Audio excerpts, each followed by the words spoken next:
field trip. Normally this time of year we go on a field trip to visit Grove City history and kind of learn a little bit more about our history. So I have my son Jared out here with me today, and we're making a video to kind of see some of the things that we would be seeing. And we're going to start this trip out at Century Village Historical Park. Alright, so we're going to start our tour here at the Orders Road School. The Orders family decreed an acre of land to build schoolhouse number 10 in 1879. This school housed 3 generations of students in the elementary ages, and they were here until about 1928. And in 1928, the school district kind of consolidated and this building closed. The Orders family then gave this to the Southwest Franklin County Historical Society to have. And on normal operating hours, you're able to go inside this building. They have it set up as it might have looked at that time, with the old desks and blackboards, dunce caps, lunch pails, everything like it might have been during that time period of the late 1800s. You can see in the front there's a water pump. That's how they might have gotten their water to drink. They didn't have water fountains like we have today.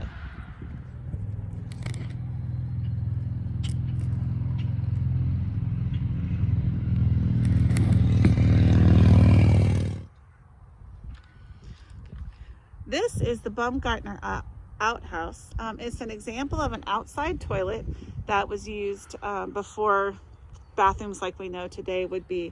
Boys and girls would have to leave the building and come out back to the structure to go to the bathroom.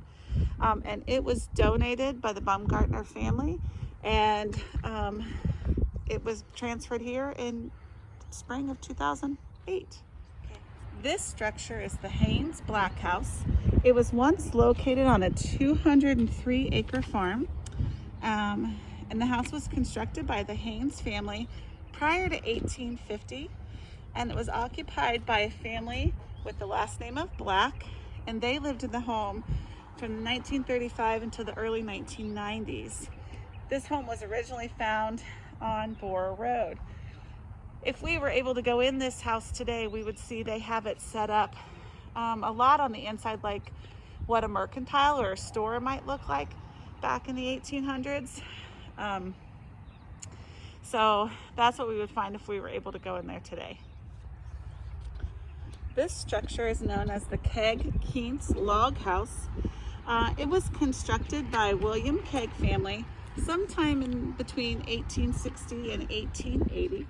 And originally this home was found on Beatty Road on the Keg property, and they took it down and then rebuilt it here around 2003, 2004.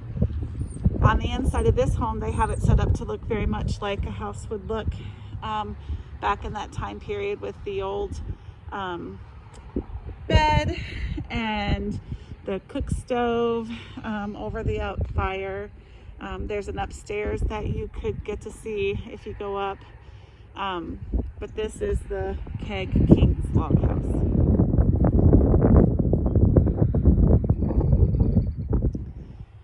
This structure is the Jones Log Barn.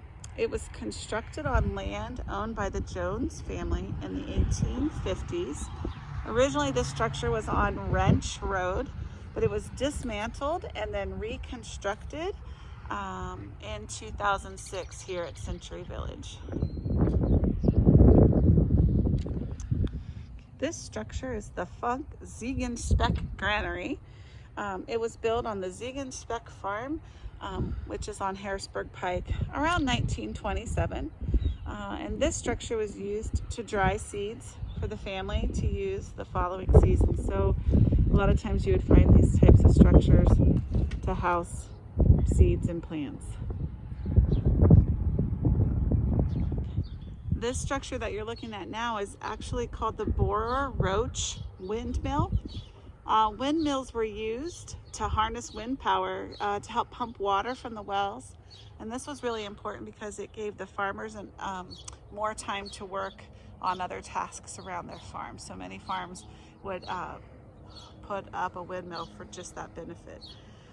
This example is reconstructed from parts of two separate windmills, both of which were post 1870, and they're original to the Bora Farm and Jackson Pike in 665, and it was reconstructed here at Century Village in 2008. Here we have the Bob Evans double crib log barn. Obviously the truck and the picnic tables were not a part of it at the time, but this is a multi-functional structure made of rough hewn logs, notched and laid horizontally. It said the unfilled gaps saved labor and also provided ventilation for the things inside the barn. This barn often sheltered livestock, held feed for the animals, stored equipment, and housed workshops and more. Currently here at Century Village, they have this building set up as a museum. On the inside, you can see all kinds of tools and farm equipment that would have been used in the late 1800s on this farm.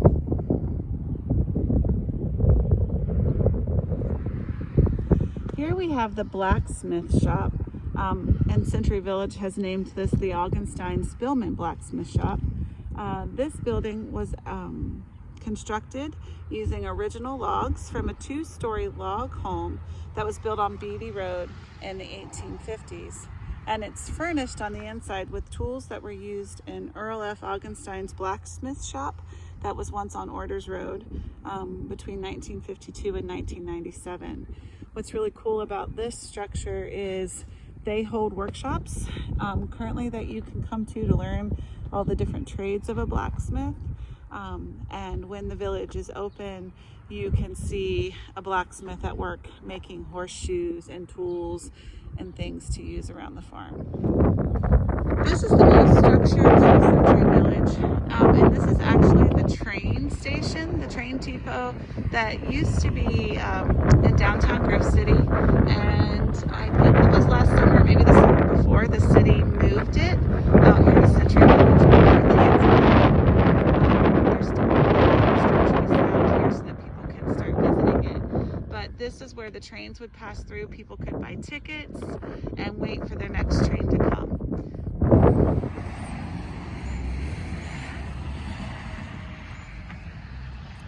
All right, boys and girls, that concludes our visit with Century Village Historical Park.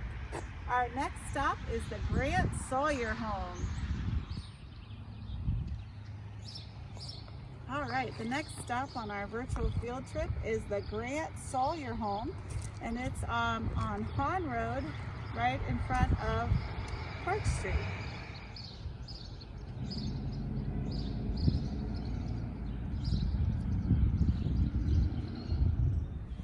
All right, the site we're standing on now is the Grant Sawyer home. In around 1806, Catherine Grant built a log cabin on this spot. Her husband, Hugh Grant, was responsible for a lot of the land here in Grove City, where Grove City was started. And after he passed, she built a log cabin, and she lived here in a log cabin until 1836. It was around 1840 when her son, Hugh Grant Jr., built this house, and he lived here until his passing, when his son Adam took over the house. And Adam Grant lived here until 1919. After Adam passed away, his stepbrother John Grant lived in the home with his family. And when John Grant died, he left it to his daughter Relief and her family. She was married to Clarence Sawyer and her daughter Ruth. Mr. Sawyer operated a dairy farm, operated his Sawyer Dairy Farm off of this property. And he was the first to offer pasteurized milk to the residents of Grove City on his route. Ruth lived here after her father passed and her mother passed, lived here with her husband. She married Dale Jividan, and Ruth lived here until she passed away. And she passed away in 2014 at the age of 98 years old. She was the 6th generation of descendants from the Hugh Grant family to live in this home. This home now has been restored to what was originally what it might have been like. The inside is furnished from varying time periods within that time of its existence, and different rooms are set up in different time periods.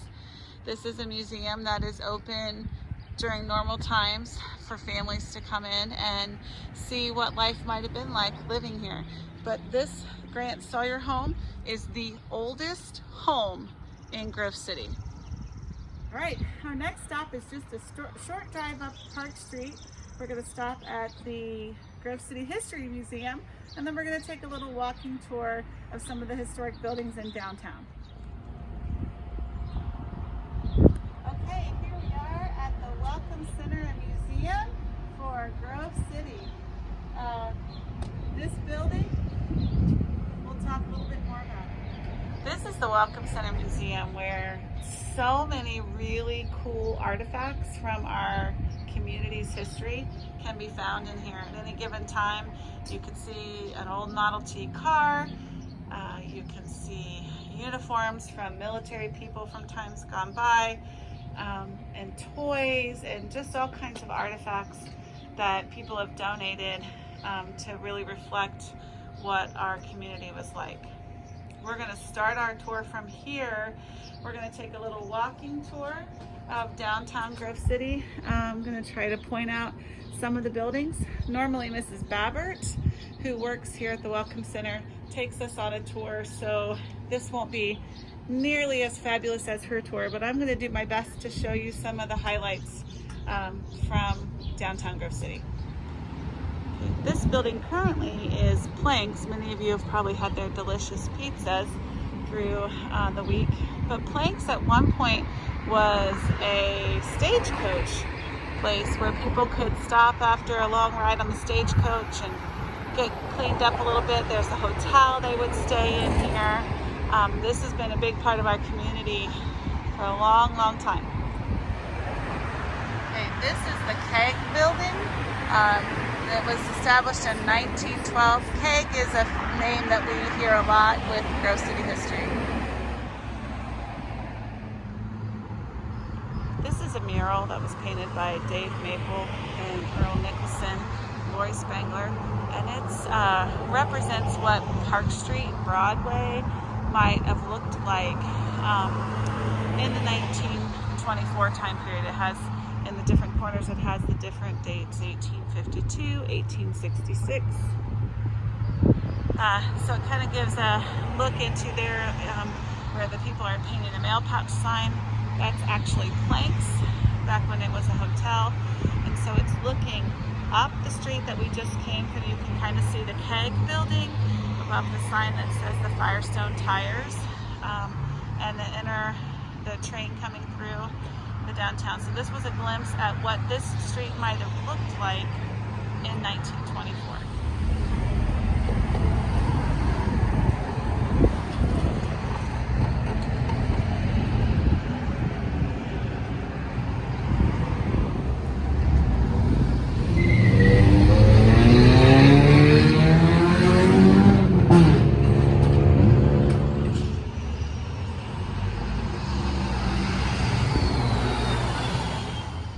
This is the Little Theater off Broadway currently, where you can come see different productions that are put on by the company, the community members. It was originally opened in 1915 as the Kingdoms Theater, and for a time Our Lady of Perpetual Help had church services in this building.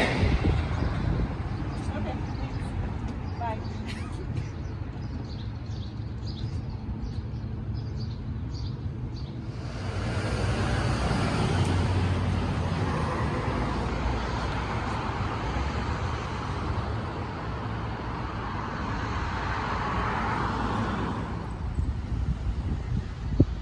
while this is not a historic part of Grove City, this is an important part of Grove City. This is City Hall, and this is where our Mayor Stage works. Hey, great news, boys and girls. I was telling you that Mayor Stage, this is where he works, and look who's here! Mayor Stage! Hey, kiddo. Hey, have a great summer. You know, it's been a tough time, but you've been good, and we appreciate everything. And your parents are doing for you, your teachers. Have a great summer. Absolutely. Thank you so much. Okay. I appreciate you coming down to say hi to us.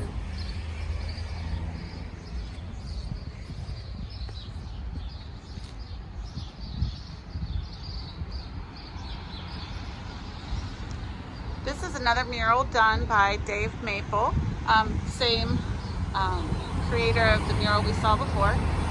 Another scene, this is actually one created off of 3 different photographs, believed to have happened all on the same day. Another scene of the buildings in downtown Grove City. Okay, this is one last mural that you can find when you're in downtown Grove City. And this one, also done by Dave Maple, has just different scenes from around our community. You might notice the big white struck house in the bottom corner of the mural. That's the Grant Sawyer home that we were just at a little bit ago. The silos are no longer there. They've been torn down. The little station where the dog is in front of, where it says Grove City, that's the train station that is now over at Century Village that we saw earlier. Okay, this final mural is actually done by David Lane in 2014, and it depicts the Greyhound racetrack that used to be in Grove City, which is actually how the Grove City mascot for Grove City High School came from, the fact that we used to have a Greyhound racetrack here in Grove City. All right, boys and girls, I hope that you were able to enjoy this virtual field trip of Grove City's history. Kind of cool that we got to meet the mayor on our little virtual field trip. We don't always get to see him, so that was kind of neat that he happened to be in that day. Not quite as great as it would have been if we were here, but we're making the most of a crazy situation. So when things are better and we're allowed to get out and about, I hope you'll bring your families down. Come check out the museum and the Century Village and see if you can recognize some of the buildings as you're walking about Grove City this summer.